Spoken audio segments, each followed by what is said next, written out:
Hi,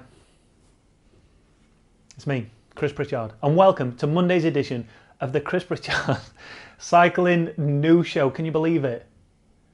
Yesterday marked the last day of racing in the World Tour calendar, but what a season it's been. Like back in March, April, May, if we'd have got to this point and we said there was 3 Grand Tours, 2 of them were winners we never expected. We had classics races, we had unfortunately some massive accidents, we had some really good short stages. We've had it all. We have had everything. But what I want to know straight off the bat is what has been your highlight of the 2020 season. The Chris Pritchard Cycling News Show awards ceremony will be coming up soon, so I want to get a viewers poll on the best moment of racing in 2020. So make sure you leave your comments down below. Also, if you want to be part of our Zwift rides with Wahoo Le Col, which are fueled by SIS, link is now down in the description. Follow that link. Join up and we'll see you in the pen Thursday 6:30 UK time. It's around 30 kilometers this ride. We're heading to France. You're not going to need your passport, thank God, and you're not going to have to quarantine when you get off your bike either. So if you want to be part of it, if you want to join in the live chat, we're going to be live streaming. Ed will probably live stream if he's there. And yeah, it's just, hey, if you want a bit of fun on your indoor bike and you want to pass the time for an hour, come and join us. It'll be a good laugh. Parental guidance is advised though, all right? I try and keep it as PC as I can because sponsors and stuff, but still, you never know what you're going to get with one of my live streams. So link down in the description if you want to do that. Make sure you're subscribed to the channel. I want 35,000 of you by the end of this year. Please make it happen, all right? Not only is it going to stroke my ego, you're actually going to be better off because you're going to know when my videos go live. And if you hate my videos, you know when it goes live, so you can hit that dislike button straight away. But if you want to watch my videos, you can hit that notification bell and you know when we go live with all our videos. So make sure you do all that. Now it's time for all the news. First up, La Vuelta. So after the time trial and the rest day, La Vuelta it didn't seem to have the punch towards the end of a 3-week stage race that we expected to be able to produce those time gaps that we require for those GC contenders to really smash it out against each other.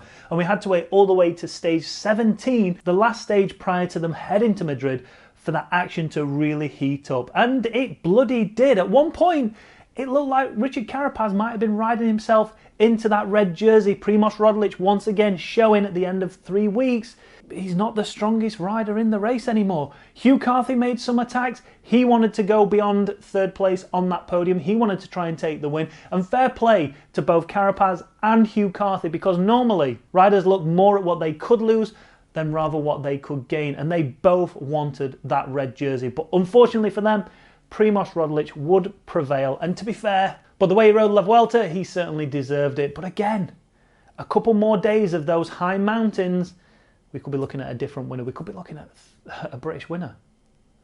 2 British winners out of 3 Grand Tours this year could have potentially happened. Or Carapaz could have taken the victory. But as it stands, Primož Roglič took the victory. But I've got to mention this, right? Who in their right mind at Jumbo-Visma thinks it's acceptable to wear a red jersey with yellow arm warmers? No, absolutely not. We can get red bar tape, we can get red bikes, we can get red helmets, we can get red shorts and socks and shoes and gloves, but we can't get a red pair of arm warmers for him. Jesus Christ. I don't ever want to see that kind of abomination of colour clashing on a cycling kit ever again. He should have been fined for that. It was bloody disgusting. But anyway, Primož Roglič is your winner of La Vuelta for 2020, but that wasn't the only race happening in Madrid. We obviously had the Madrid Challenge for the women. It was 3 stages, broken up in the middle with an individual time trial. All right, and as the first stage got underway, look at that. Hey, look at that kit. What team is that? Something Tactic. Bloody, do you know what? In the women's peloton, I think there's a better variation of kits and nicer kits than there are in the men's peloton, especially that SRAM Canyon one. That is, oh, actually, I take it back. Look at this one. That's a bit crap, isn't it? But anyway, it's not about the kit, it's about the riders. And this rider thinking she can get up the road, but when you've got the likes of Annemiek van Vleuten sat on the front, towing it back, it's never going to happen. This stage was so long that they actually started in Spain and then by the look of this colour grading, they ended up in Mars. As you'd expect, relatively flat stage. It was always going to come down to a sprint. Lisa Brennauer there on the front, trying to lead it out for her teammate, which I'm not too sure who it was. It might have been Brennauer actually trying to go for the victory. But that was a long old effort to go there from that long out. Vibis hit the front, and just going up this little rise here, riders had to contend with an additional obstacle there in that speed bump at 25 metres to go. Vibis took the victory. That had put her in the red jersey. When it came to the time trial, 2019 winner Lisa Brennauer would take victory in that by 1 second ahead of Aliso Longo Borghini, and Ellen van Dijk was in third, setting Lisa Brennauer up perfectly for the final stage in Madrid, where the riders took on 17 laps, I think, of this around 5 kilometre course, something like that. It was always going to come down to a sprint. Really, really flat stage. Plenty of sprint points up for grabs. Vibis going for just about all of them, putting herself into the lead of that points classification. Aliso Longo Borghini tried to animate the race. 45 kilometres to go. She was on the attack, absolutely smashing it to bits, keeping the viewers entertained with her audacious attacking. And she, look at that, she got a fair gap over the chasers and over that peloton. But again, such a flat course. Once the lead-out trains started working, they would easily pull her back. And there you go. You can see WNT are working hard on the front alongside Mitch Scott to make sure that Aliso Longo Borghini didn't get that far up road. Lorena Vibis tried to hit out for that sprint victory, but it was Elisa Balsamo who took the victory for Valcar Travel and Service. Gotta admit, that bloody pink kit looks nice. It's a good-looking kit, that is. And she took the victory. Lorena Vibis in second place, Bastianelli in third, and Consoni, Balsamo's teammate, in fourth. Lisa Brennauer came over the line in seventh, and she would take overall victory in the Madrid Challenge for the second year in a row. Hesh. Next up, we've got a new section in the show called Knobhead News. And we're not talking about good knobheads. Talking about knobheads. Over on Cycling Weekly, a 4x4 driver threw his phone away to cover his tracks after knocking down a cyclist. Knobhead Geraint Coombs was distracted as he tried to change the song on his phone. Fucking dickhead. Knobhead Geraint Coombs, 32, hit cyclist Edward Taylor with his vehicle while he was distracted. He was distracted changing the song on his phone. The crash happened on the A4268 dual carriageway in Caerphilly in South Wales. It happened in August last year, and it left Mr. Taylor with multiple broken bones.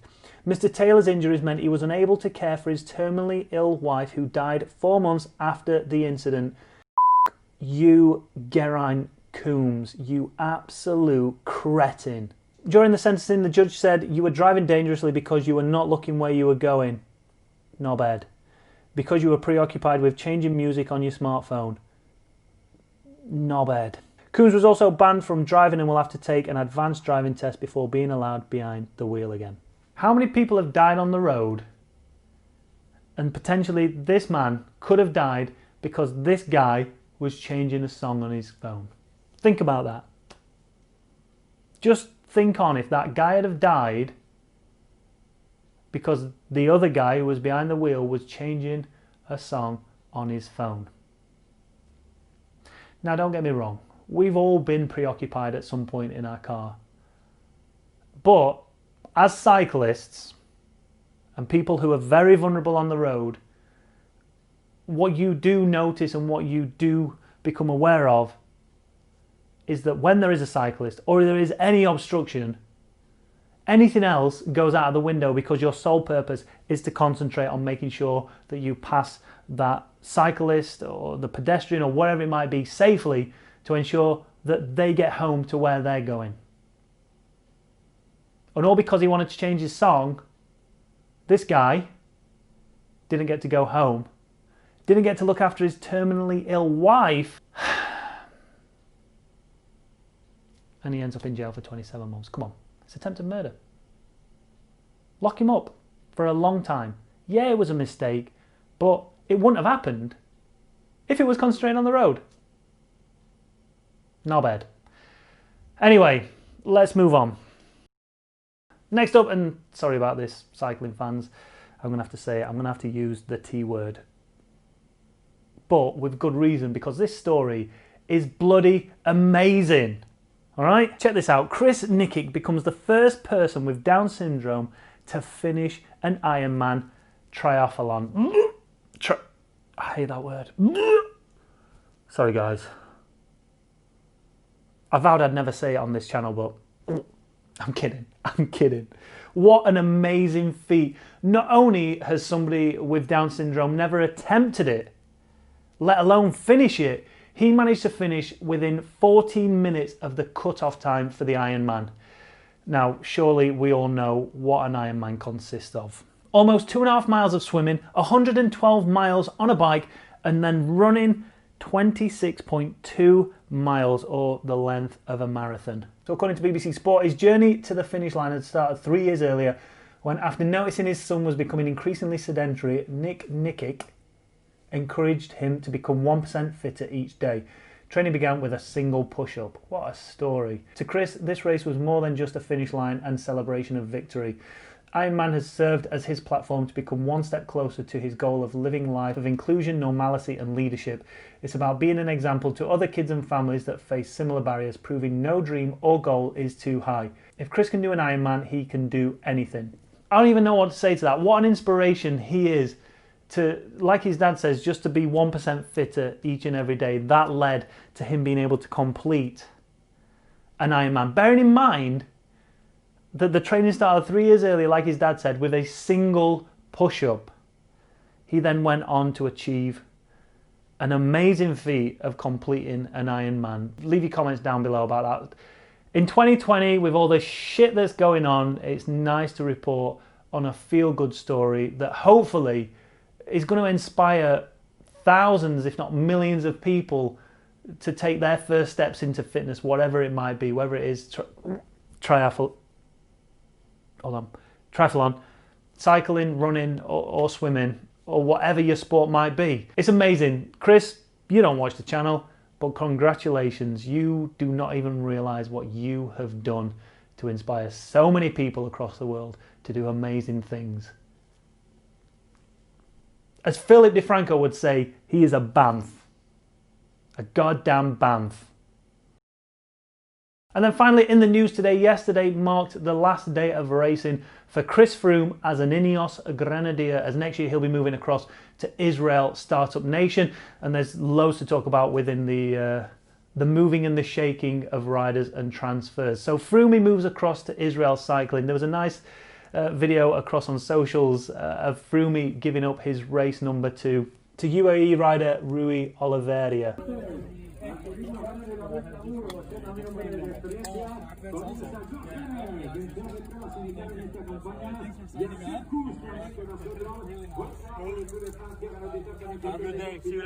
So as I said earlier, Froome now moves across from Ineos Grenadiers to his to potentially winning his 5th Grand Tour with Israel Startup Nation. Now, one of the riders there, Alex Dowsett, he's just announced that he has a 2-year contract in place, but we are yet to know what team he's going to be riding for. Will be remaining as a cyclist of the professional nature for the next 2 years, at least. That's good, because I was really for a while wondering, well, we were just, considering all options. Leave your comments down below before we actually find out the news on where Dowsett is going. Where do we think he's going? It might already be announced today by the time you watch this video. If it has, then don't bother wasting your time. We'll all know. But it'd be interesting to get your thoughts. What's the speculation on where we think Dowsett's going? I'm going to say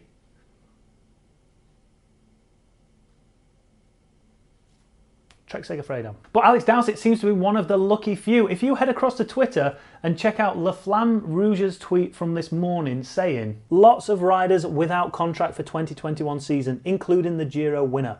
Expecting some teams announcing renewals soon, of course, but until that moment, this is the situation.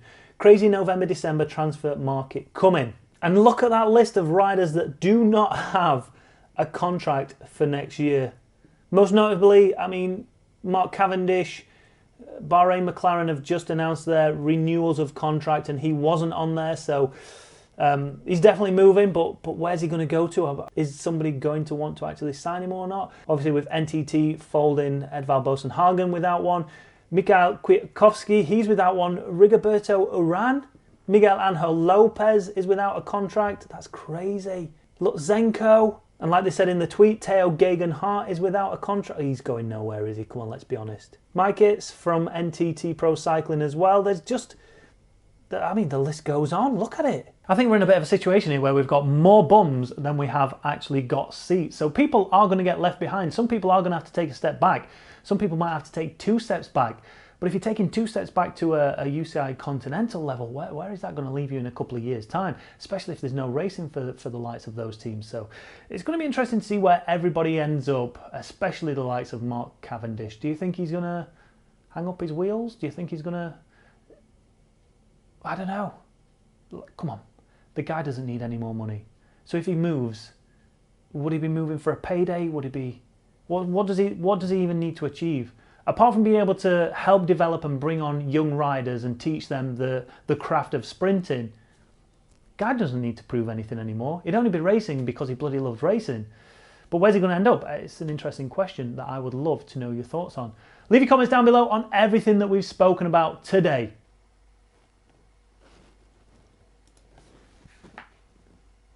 Just want to say thank you for watching.